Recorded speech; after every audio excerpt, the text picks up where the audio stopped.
HWPL Chairman Manhin Lee, and all HWPL officers, members, and peace advocates present in this celebration. Magandang araw sa inyong lahat. I commend HWPL for coming up with the theme, Law of Peace in Heaven and on Earth.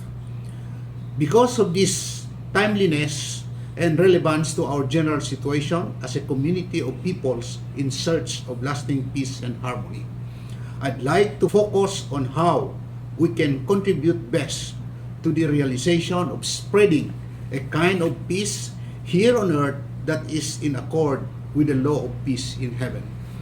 Being a peace advocate, I have strongly and consistently supported HWPL's vision of establishing world peace through reunification and cessation of wars and hostilities among peoples and nations. The presence of violence and all forms of armed conflicts that result from greed, differences in ideology, religious views, and political convictions have caused further division and discord among nations and peoples.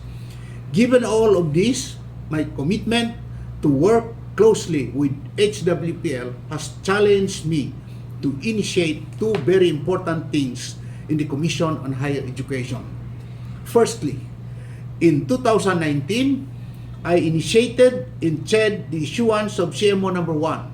This particular CMO mandated all higher education institutions in the country to introduce to our students the relevance and significance of peace in relation to nation building, development, and international relations. I wanted that every Filipino student renounce war and work for the cessation of hostilities as espoused by HWPL. I wanted them to learn the way to genuine and lasting peace.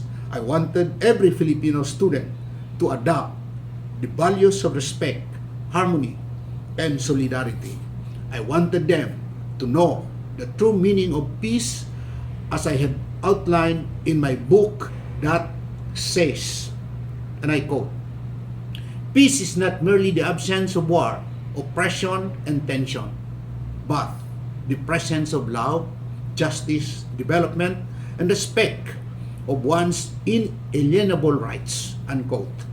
Secondly, in 2021, I convinced CHED to call on President Rodrigo Duterte to declare January 24 as regular holiday, being National Peace Day. The CHED Commission in Bank has issued an endorsement to President Duterte urging him to declare January 24 as National Peace Day that will provide for simultaneous celebration and observance of peace through peace activities, events, and ceremonies by all instrumentalities and agencies of government, including the private sector. This shall also be celebrated and observed in the education sector.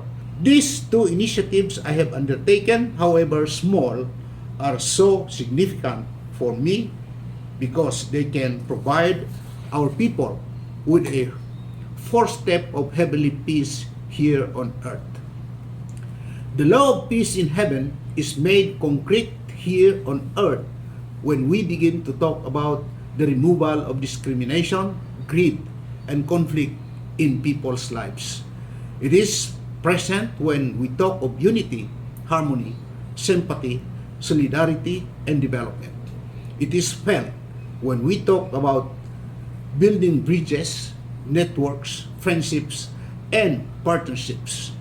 It is tasted when we talk about understanding, helping, collaborating, and sharing.